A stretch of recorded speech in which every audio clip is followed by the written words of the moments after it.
Tá, João. Deixa a minha colinha aqui.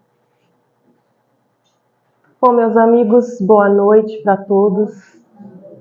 Como foi dito aqui na nossa prece inicial, todo momento, toda vez que a gente chega numa casa espírita, é como Emmanuel comenta no livro Palavra de Vida Eterna, é como se tivesse um rio de bênçãos passando por aqui. Mas cada um vai recolher na medida do seu recipiente. Então, o que a gente vai pedir é que nessa noite o nosso recipiente do nosso coração, do nosso pensamento, possa ser expandido, para que a gente possa recolher cada vez mais as bênçãos que essa doutrina nos traz, na forma de esclarecimento, na forma de um incentivo para que a gente procure cada dia mais se tornar uma pessoa melhor, progredir, evoluir. A gente, quando começa a conhecer um pouco mais a fundo a doutrina espírita, nós somos a todo momento convidados a olhar para dentro e a identificar aqueles pontos que a gente precisa trabalhar e colocar a mão na massa, realizar a mudança, a nossa reforma. E esse assunto da noite de hoje é um assunto que a maioria de nós tem muita dificuldade com relação à humildade e caridade. Principalmente a primeira, principalmente com relação à humildade.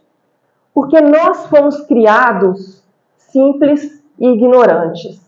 E lá na nossa essência, o Criador colocou como uma lei natural a nossa necessidade de conservação. E a gente, ao longo da nossa evolução, nós fomos deturpando isso. Então, nós olhávamos para o lado, víamos que tinha alguém necessitado, mas nós queríamos aquilo que era do outro, ou que poderia ser dividido com o outro para nós mesmos. Então, nós fomos desenvolvendo ali um egoísmo, nós fomos, através do nosso orgulho, que a gente às vezes acha que somos melhores que os outros e por sermos melhores merecemos um pouco mais, nós fomos deturpando aquela centelha inicial e fomos caminhando por caminhos às vezes mais tortuosos. E agora chegou o momento de a gente voltar para o caminho certo, corrigir esses desvios que nós fizemos ao longo da nossa evolução, nos tornando às vezes pessoas orgulhosas, egoístas. Então, é a partir desse princípio de nós reconhecermos em nós essa necessidade de mudança que a gente vai começar a compartilhar com vocês as reflexões dessa noite. E eu gostaria de começar trazendo um dos primeiros ensinamentos de Jesus para nós, que foram as bem-aventuranças que ele trouxe no Sermão do Monte. Essa é a primeira fala pública de Jesus. É o primeiro ensinamento. E o primeiro versículo que o apóstolo Mateus nos traz dessa fala de Jesus é exatamente com relação à humildade. Ele vai nos dizer que são bem-aventurados os pobres em espírito, porque deles é o reino de Deus. E aqui esse sentido de pobres em espírito, aqueles que são destituídos, do orgulho, da vaidade, do egoísmo, são aqueles humildes. E é exatamente nesse sentido que a gente vai tentar hoje trazer um pouco mais de luz para o nosso entendimento. Porque as bem-aventuranças, elas podem ser entendidas como uma escala. Jesus nos traz ali 7 virtudes e 2 alertas, entre as 9 bem-aventuranças que nós temos. Então, dentre essas 9, as 3 primeiras vão ser relacionadas ao nosso eu. é nós olharmos para dentro, fazer esse movimento de olhar para dentro de nós, identificarmos as nossas dificuldades, corrigirmos isto, para depois que isso estiver corrigido, nós alcançarmos a condição mínima necessária para irmos para as 3 próximas bem-aventuranças e, por fim, para as 3 últimas. Então, como que seria isso? As 3 primeiras seriam relacionadas ao autoconhecimento, ao aperfeiçoamento íntimo, que é exatamente bem-aventurados os pobres em espírito, porque deles é o reino de Deus, o reino dos céus. Por que ele coloca essa como a primeira? Porque a humildade, ela vai ser a base, ela vai ser o primeiro degrau. Sem subirmos esse primeiro degrau, nós não conseguimos alcançar os próximos. Não tem como nós corrermos, dar um salto e chegarmos no último degrau da escada. Nós precisamos subir um de cada vez.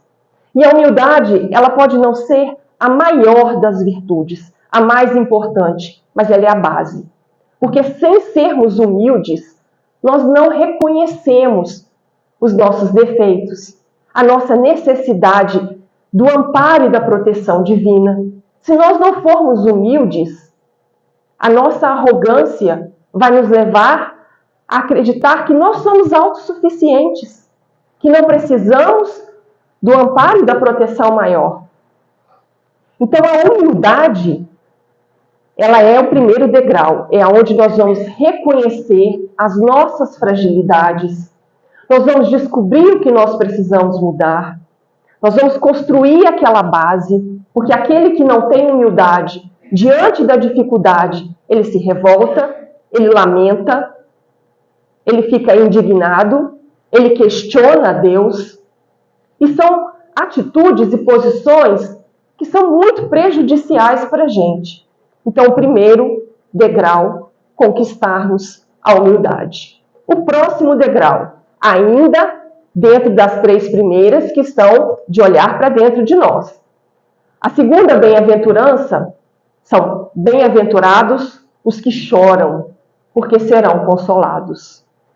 No momento em que você olha para dentro e reconhece aonde você está, diante de toda a evolução que o mundo, e aqui não estou falando do planeta Terra, eu estou falando mesmo que as possibilidades de evolução que nós temos, quando nós olhamos para dentro e enxergamos a nossa pequenez, nós precisamos chorar. Nós precisamos desse ato de resignação, enxergando a nossa verdade, o que nós somos, desconstruir aquela imagem que muitas vezes a gente faz de nós mesmos, nos colocando numa posição, num degrau acima daquele que nós realmente nos encontramos. Então esse é o momento em que nós vamos chorar. Nós vamos nos enxergar diante do Criador e da nossa pequenez. E vamos subir então mais um degrau. Bem-aventurados os mansos, porque eles herdarão a terra. No momento em que você reconheceu as suas limitações, o seu estado interior, que você chorou a sua pequenez, você já se encontra em condição de desenvolver essa mansidão. Você já fez um movimento interno. Então você alcança o primeiro patamar de mansidão, a primeira quietude interior. E a partir daí que você alcança essa quietude, olha que interessante, a contrapartida. Se bem-aventurados são os mansos, porque eles herdarão a terra. Nós temos a consciência de que o nosso planeta está passando por um momento de transição entre um planeta de provas e expiação para um planeta regenerado. Aonde vai ficar quem? Os mansos. Aqueles que já são capazes de olhar para dentro de si com humildade, de chorar a sua pequenez, de buscar a paz interior através do trabalho, do autoaperfeiçoamento. Esses permanecerão no planeta regenerado. E aí, nós vamos passar agora para as 3 próximas bem-aventuranças, que são aquelas que dizem respeito ao meu relacionamento com o próximo. A partir do momento que eu já me resolvi, que eu já sei onde estão os meus pés, onde eu me encontro na evolução, eu posso resolver os meus problemas com o próximo. Então eu vou ouvir de Jesus: bem-aventurados os que têm fome e sede da justiça, porque eles serão saciados. E isso significa que eu tenho que buscar o próximo para fazer justiça, para cobrar dele as dívidas do passado? Não, o movimento é exatamente o contrário. Se eu já alcancei a minha paz interior, eu vou fazer esse movimento de ir ao próximo, aqueles que me cercam, para resolver com eles as pendências que eu criei. Ah, mas o outro não quer resolver. Bom, eu vou fazer a minha parte. E a partir desse momento que eu estou buscando corrigir as injustiças que eu cometi no passado, eu já não tenho mais a desculpa de me colocar como vítima. Eu agora já estou numa posição de me colocar, muitas vezes, como o algoz, como aquele que prejudicou. E é interessante que essa bem-aventurança, ela é a 4ª, porque antes dela nós precisamos de humildade, nós precisamos de resignação e de mansidão. Porque senão essa busca com a justiça, da justiça com o outro, ela não se torna um ato de tentar ressarcir o que eu tirei às vezes do outro, no meu passado. Mas sim o fato da gente se tornar justiceiro, de querer fazer justiça com as próprias mãos. E não é esse o propósito. O propósito é nós buscarmos a conciliação com esse próximo.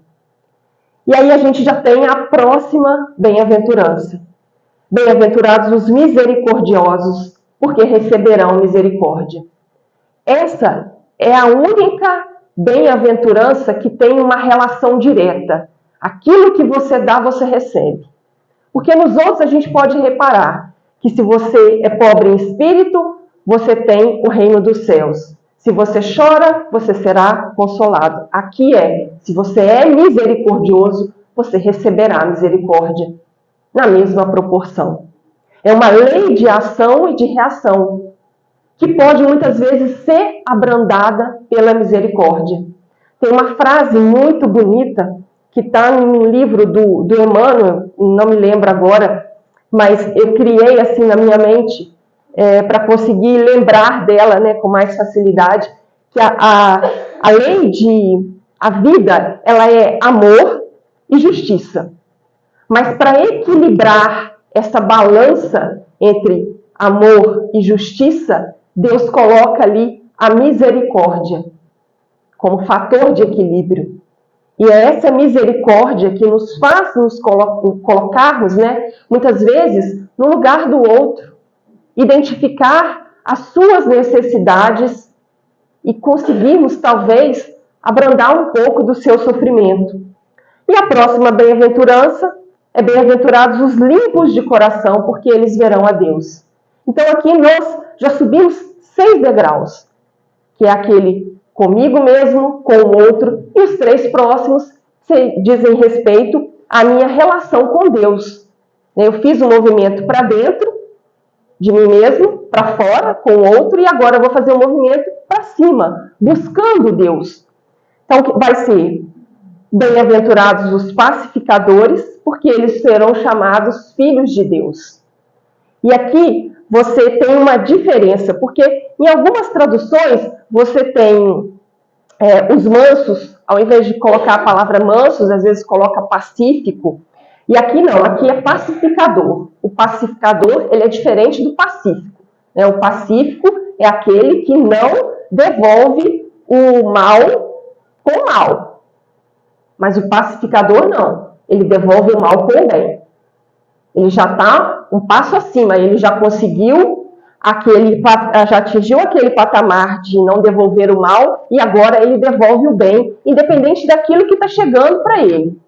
E a última das bem-aventuranças diz respeito à perseguição por amor à justiça, por amor a Deus, que é aquele movimento que às vezes nós tivemos a nossa fome de justiça saciada quando nós fomos ali buscar conciliação com o nosso próximo. Agora não, agora nós vamos lutar para que todos tenham a sua fome e a sua sede de justiça saciados.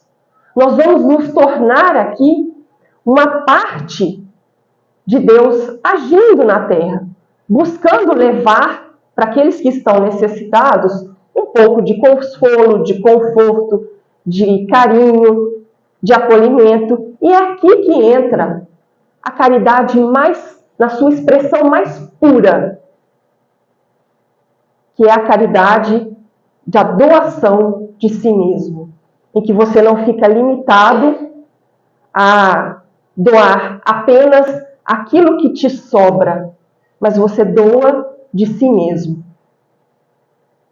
E é essa a expressão mais bonita que nós temos.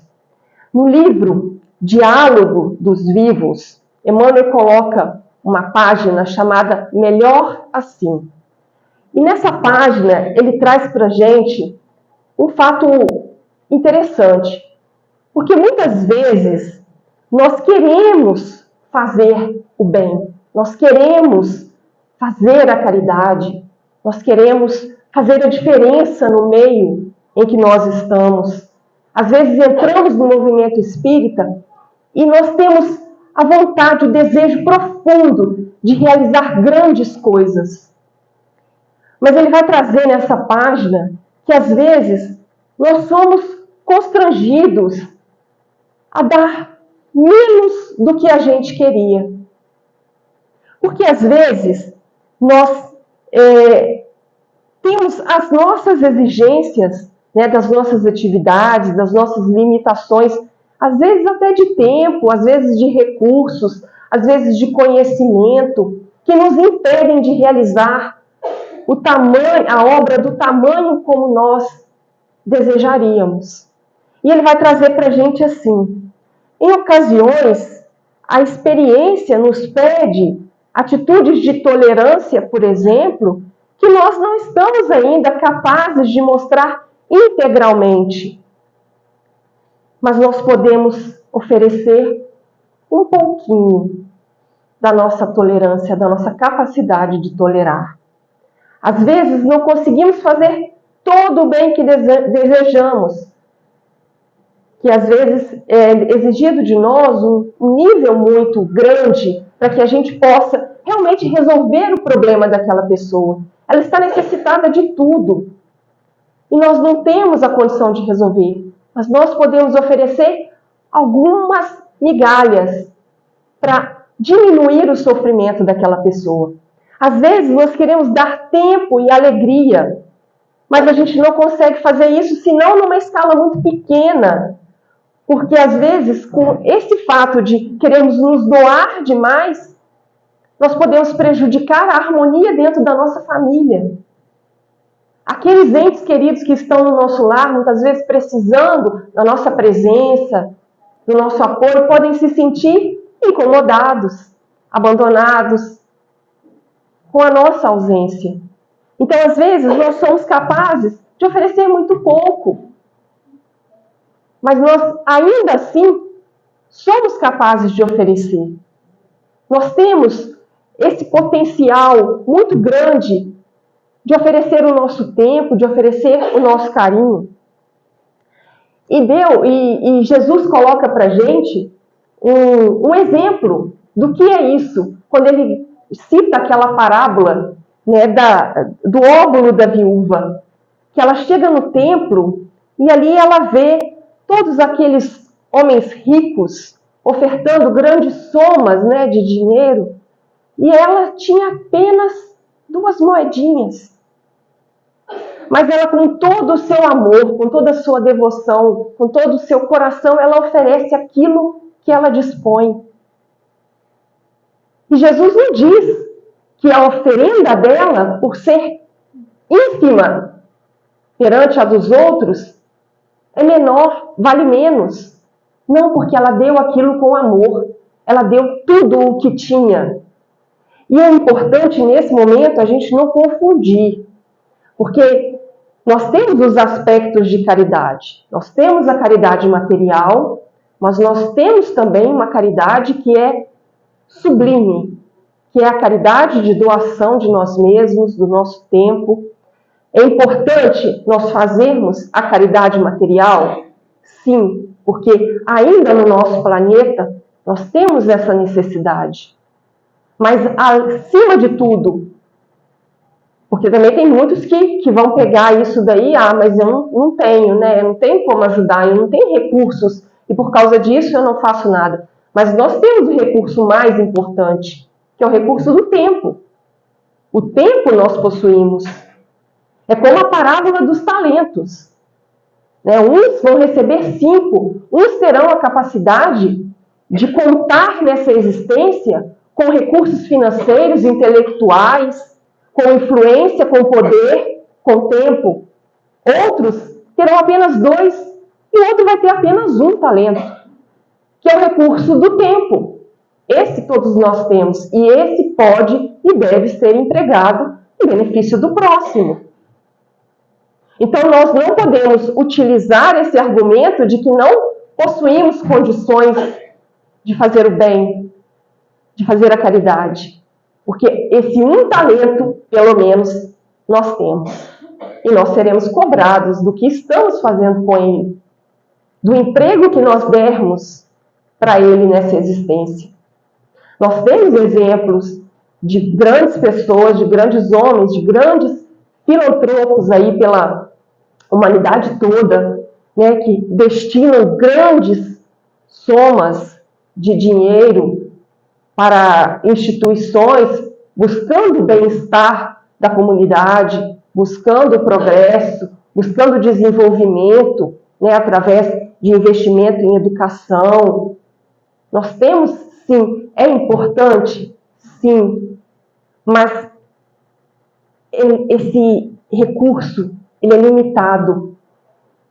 Ele proporciona, sim, o bem, mas não na medida de um grande recurso, que é o amor e o tempo. Quando nós vemos espíritos como Francisco de Assis, como o próprio Chico Xavier, que dava de si, nós nos sentimos muito mais envolvidos, muito mais incitados, estimulados a praticarmos esse amor do que quando vemos esses grandes homens fazendo sim o bem, na medida das suas possibilidades. Mas isso não nos toca tão profundamente quando nós vemos um ser dedicando o seu tempo, dedicando às vezes tanto tempo que aquilo prejudica a sua saúde física, como foi o próprio Chico Xavier, que dedicava tanto ao próximo, que ele teve a sua saúde aí ao longo dos anos prejudicada. Isso nos toca, isso faz um movimento de nos inspirar. Isso é o chamado que nós estamos recebendo. E é isso que vai fazer a diferença. É o quanto de nós estamos oferecendo para os outros. E nós, analisando toda essa situação de comparar, talvez, essas 2 importantes virtudes de humildade e caridade que nós ainda temos que desenvolver, durante o estudo, eu me deparei com um texto que eu achei assim muito, mas muito bonito. E eu queria compartilhar isso com vocês. Olha aqui, eu vou ler na íntegra, porque as minhas palavras diante das do Emmanuel não traduzem tanta beleza, né? Caso não desfrutes a oportunidade de empenhar um dia de serviço aos irmãos mais necessitados do que nós, quanto, se te faça possível, oferece 1 hora em favor deles, porquanto será mais proveitoso mobilizar alguns minutos na execução das boas obras que te omitires junto delas, gelando a confiança e o ideal do bem nos irmãos de experiência e caminho. É isso que aquece muitas vezes o coração dos outros. E ele vai colocar: ampara o bem dos outros na garantia do teu próprio bem. Quando não possas entregar o máximo que desejas, tanto quanto se espera de ti, oferece o mínimo ao teu alcance. Porquanto a ausência do melhor que se possa realizar é uma brecha ao pior, que talvez possa surgir. E por isso mesmo, o mínimo de bem será sempre uma luz, dissipando as trevas que se adensam constantemente onde não há bem nenhum. Então ele fala de uma forma poética, bonita, mas muito clara, que aquele bem que nós podemos fazer e não fazemos, ele vai gerar trevas ao nosso redor. Nós podemos acender essa luz, iluminar tanto a nossa estrada quanto a daqueles que estão ao nosso lado, praticando bem, acendendo essa chama, mesmo que seja um palitinho de fósforo. Mas hoje acendemos um palito de fósforo, amanhã, quem sabe nós vamos dispor de uma vela, de um isqueiro, de uma lanterna, para no futuro podermos iluminar com a nossa própria luz, que nós vamos aí adquirindo ao longo, dessa caminhada. Então, para a gente poder prosseguir aqui nas nossas reflexões, eu gostaria de trazer para vocês uma pergunta que está no Livro dos Espíritos. É a pergunta 918. Kardec pergunta assim: por que indícios, por que meio se pode reconhecer em um homem o progresso real que lhe elevará o espírito na hierarquia espírita? Então, como que a gente pode reconhecer aquele ser que está tendo aquele progresso real? Os espíritos vão responder para ele. O espírito prova a sua elevação quando todos os atos da sua vida no corpo são condizentes, representam a prática da lei de Deus. E quando antecipadamente ele compreende a vida espiritual. E aí ele vai falar do homem de bem, que é aquele que pratica a lei de justiça, amor e caridade, na sua maior pureza.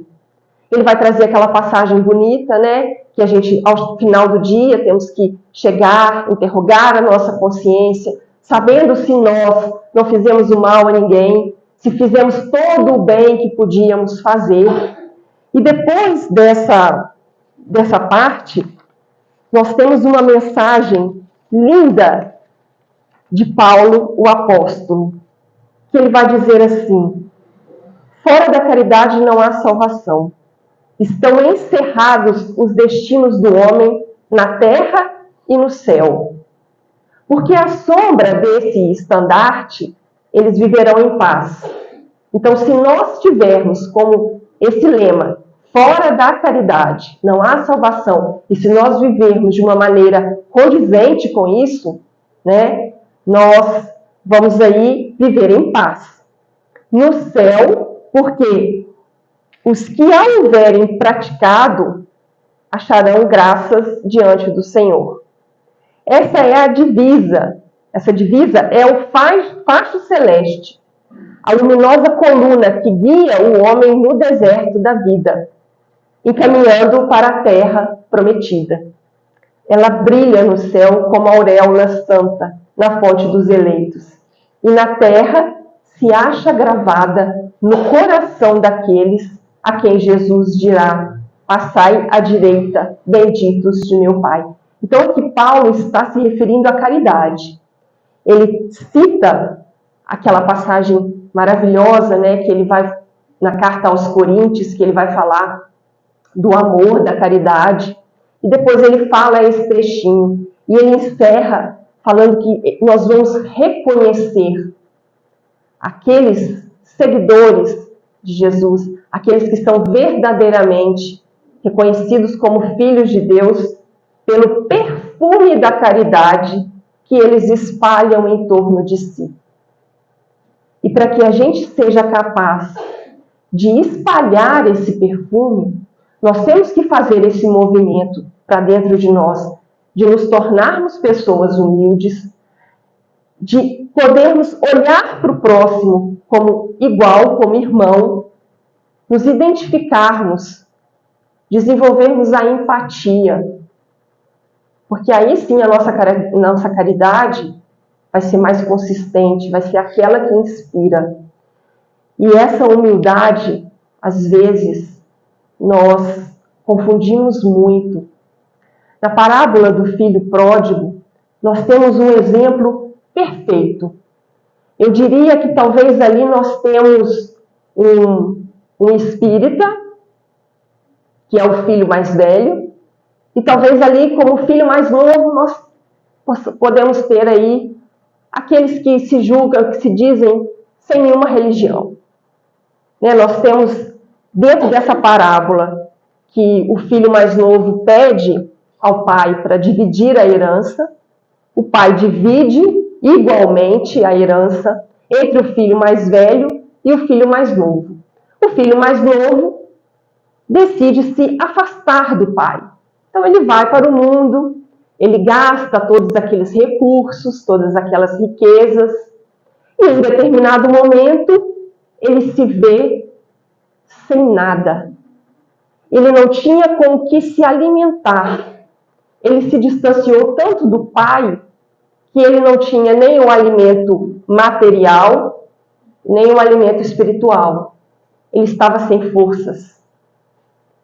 E naquele momento, ele olhou para si mesmo e disse: até os servos do meu pai comem melhor do que eu, se encontram em condições melhores do que a minha. E ali ele decide voltar à casa do pai e pedir para ser servo, num gesto de extrema humildade. Ele reconheceu as suas falhas, ele reconheceu os seus erros, se sentiu indigno de chegar para o pai e solicitar a condição de filho. Ele decidiu se alistar como um servo. E ele chegando na casa do pai, o pai, ao invés de recebê-lo com críticas, afinal de contas, ele tinha dissipado todos os recursos que o pai tinha lhe entregado. O pai o recebe de braços abertos. Como sempre, Deus nos recebe, Ele está sempre pronto para nos receber de braços abertos.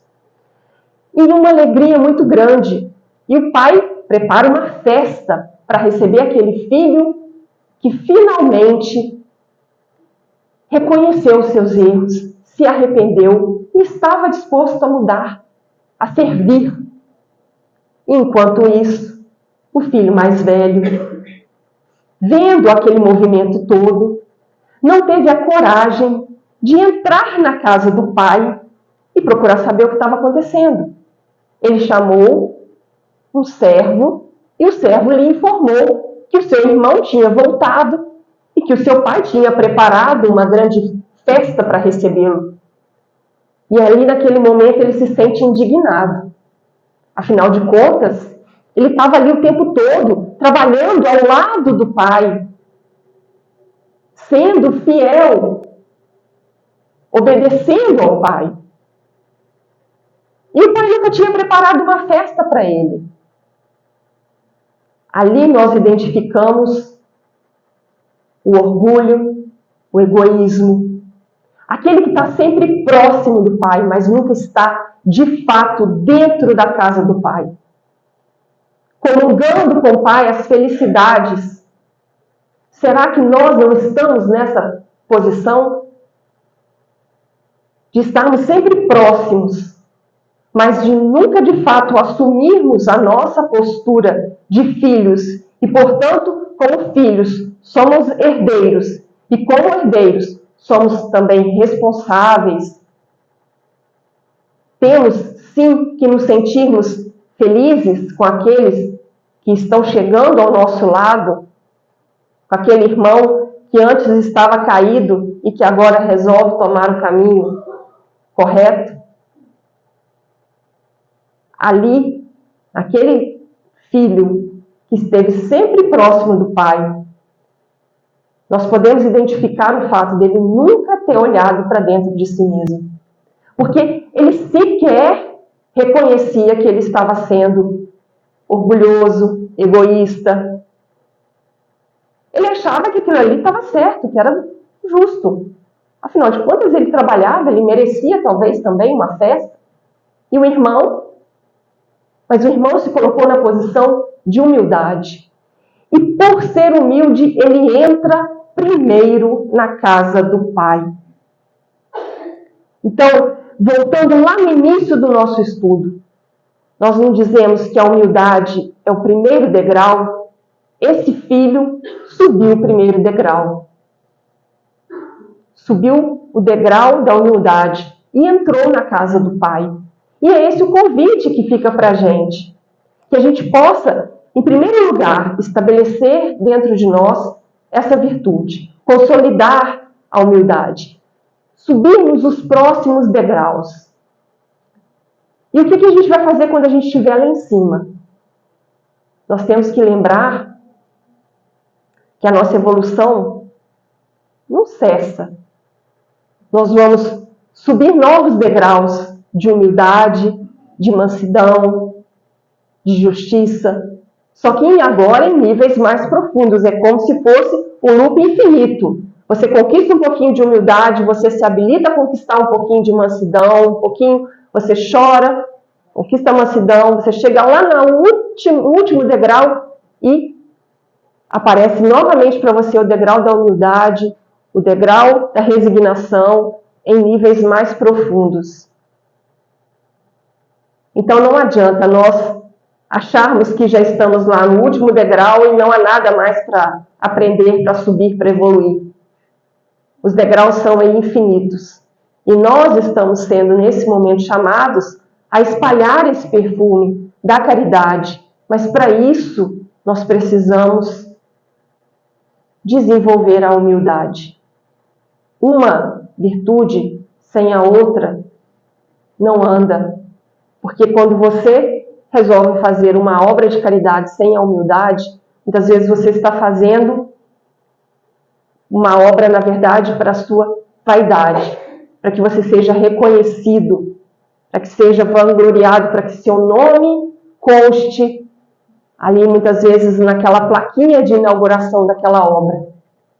Então, nós precisamos, ao lado da caridade, desenvolver a humildade, para que a gente possa praticar a caridade real, aquela que ilumina, e não aquela que resolve temporariamente, que tem sim seu mérito, mas que resolve temporariamente, mas aquela que resolve definitivamente, aquela que instrui, que esclarece, que exemplifica, que vive, enfim, a mensagem de Jesus. Que Ele possa envolver a cada um de nós e que nesse instante o nosso recipiente possa, sim, estar repleto dessas bênçãos que são distribuídas aqui nesse momento. Possamos levar para toda a nossa semana essa paz, essa tranquilidade e essa inspiração que vem do alto, nos convidando cada vez mais para subirmos degrau a degrau a nossa escala evolutiva. Boa noite para todos vocês, que Jesus abençoe a todos nós.